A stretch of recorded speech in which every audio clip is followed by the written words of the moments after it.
What is going on, everybody? I'm back with another video.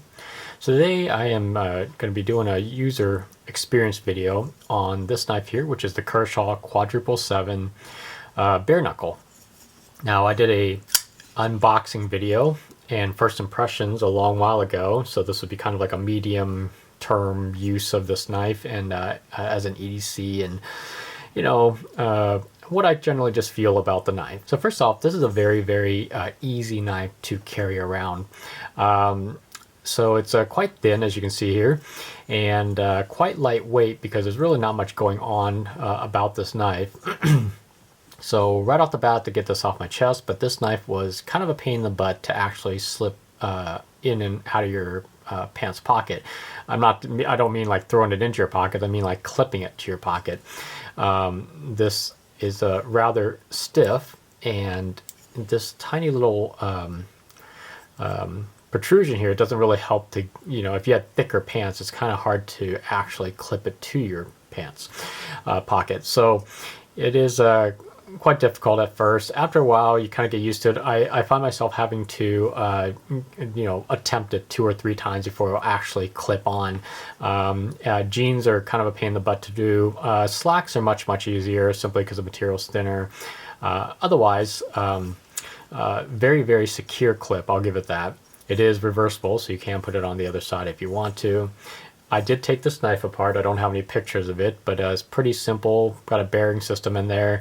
Not too difficult to take down and put back together again. I did manage to get the centering back to where it was, and as of right now, I have no blade play on it. So definitely a very well made knife. This is basically a knife for those of us who are unlucky enough and has never gotten our hands onto the 777, the much coveted 777. But hey, you can have the next best thing, which is this one right here, which is the Quadruple 7. And there's other variations of this from Kershaw, but of course I elected to have this version simply because it was made in the USA. Well, can't ask for anything more. The knife is slightly modified from the original. I believe the original 777 didn't have a bit of had more of a belly on it. This one comes to a slight recurve. I hope you guys can see that if my camera will cooperate. But yeah, slight recurve, kind of like a beak of a bird, but very nice curvature here for opening packages, slicing down cardboard, whatever you need, rope. Highly functional. So, and then on the back you can see the Kai USA and of course the American flag on there. Fantastic. Features a what do they call a subframe lock, and I really like this a lot. In fact, I enjoy these subframe locks more than I enjoy, let's see here, like a full-on classic frame lock here. I don't know, there's something about the way these are. I don't know, it's just very unique. I like them. I don't really like frame locks too much anymore these days, but this is very nice. I do like the fact that they don't really, I don't know, I guess they still kind of get in the way. In a matter when you go to deploy, you can still accidentally hold on to it, and then it doesn't want to come out. So it does suffer the kind of same issues that a normal frame lock would. But hey, it is what it is, right? So this also features the same kind of a cutout. It's very similar to the Kershaw Knockout right here. And of course the Kershaw Knockout also has the subframe lock on there as well. But I love this flipper tab. It's actually it's stepped, so it's much easier to actually gain some purchase on. This is definitely a knife that you want to pull back on. It generates a lot of kinetic energy, and it just flies out with authority. The other thing about this knife, when you go to close the knife, there's a lot of there's a lot of resistance on this detent, which is kind of good and bad at the same time. Good because you know the knife is not going to just shut on your finger. Bad, however, is if you're in the wrong place, unless you get it here and then you don't actually have your fingers in the right place, you're actually generating kinetic energy trying to push the blade close, which means that if you let off a little too fast, it's going to swing right onto your thumb. But I do believe that this flipper tab is large enough that that's probably not going to happen.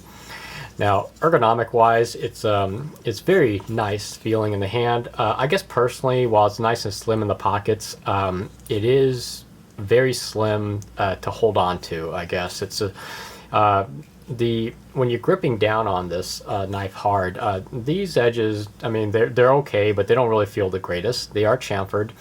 This little nub here may occasionally, press down into the palm of your hand. Otherwise, I don't really see any issues with it. Again, it's a very thin knife. So, I mean, even compared to the Knockout, you can see how much more thinner the bare knuckle is. So, again, very pocket friendly. It's just that maybe some people don't like it because it's kind of thin. Also, the handle is not very tall. Again, I'll bring in the Knockout to show you. So you can see how the Knockout may look a little bit taller meaning this way. And that all goes to kind of thinning down the handles as well. So if you have larger hands, you may find this handle a little bit more uncomfortable possibly. I have medium-sized hands, and the Knockout actually feels better while gripping down than the bare knuckle does. So the KVT system is excellent, by the way. It's just a very smooth system. And there's no blade play when the blade is locked up. There's no blade play up and down. Let's see here. Nope, no blade play up and down, nothing side to side. And it's not the smoothest knife in the world. See, it's not even, come on. So it doesn't like just fall down on its own weight, for example, kind of like the Kershaw tilt does when I go to shut the knife. But again, I really don't foresee a need for that, to be honest with you. A lot of guys like to just play with the knives and have it just kind of fall down on it under its own weight. This one you kind of have to shake it close. I don't really have a need for that. All I want to do is just have a very smooth deployment, and this one does it very well. Lockup is extremely nice, as I just mentioned, if you can hear it here. Very strong lockup. Doesn't have a metallic sound on it at all, but it definitely sounds like a very secure lockup, and it definitely feels like a very secure lockup. There is a kind of almost a floating backspacer on the back as well, and you got a generous lanyard hole there on the pocket clip itself. Pocket clip is reversible. As you can see, there's a cutout on the other side for it, for you lefties out there. Otherwise, a pretty nice minimalistic knife, if you will, and I really enjoyed carrying it. I mean, aside from the fact that it's just almost impossible at first to get this clip to your pants pocket, and then even now, after I kind of broken in a little bit, it's still kind of impossible to put it onto your pants pocket, to clip it onto your pants pocket, I mean. But that's about the only issue I really had with this knife. It was a little too thin for my taste, but again, it's very pocket friendly, so if you're the type of dude that has like skinny jeans on, this is a perfect knife for you. So let's go and compare this to the Knockout first. So you can tell the blade is substantially, well, no, maybe not substantially, but pretty much about a 1/4 inch longer than the Knockout. Knockout, of course, is spring assisted, whereas this is KVT. Bring in another spring assisted knife, which is the Kershaw Leak. This is the gold edition. This is actually my wife's knife, but I kind of borrowed it for the sake of this video. She hasn't really used it too much, as you can tell. There's very little scratches, if any at all. She kept it in very good condition. And you know what the heck, why don't we just make this a Kershaw show-off? Why not? So next up, I'll bring out the Kershaw Speedform. I don't know if any of you actually remember this model, but this was a limited run. I still have it in my collection. This is a very interesting knife. Kershaw is known to do some very interesting knives and very experimental. Just a clean frame lock with a very interesting pocket clip on there, which probably would have been my first choice on design, but hey, that's just me. Features an LMAX steel. And of course, a composite steel is Kershaw is very known for, made in the USA. Fantastic. We'll put that off to the side. Next one up is my old Kershaw Volt.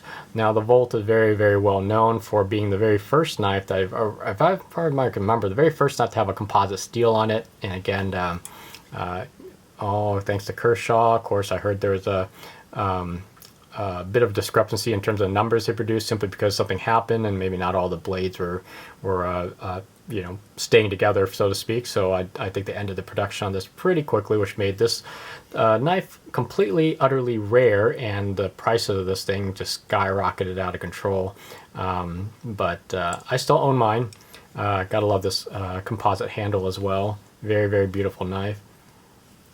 And then, of course, you already saw it. Finally, is just my Kershaw Tilt. Now, this is the full black version,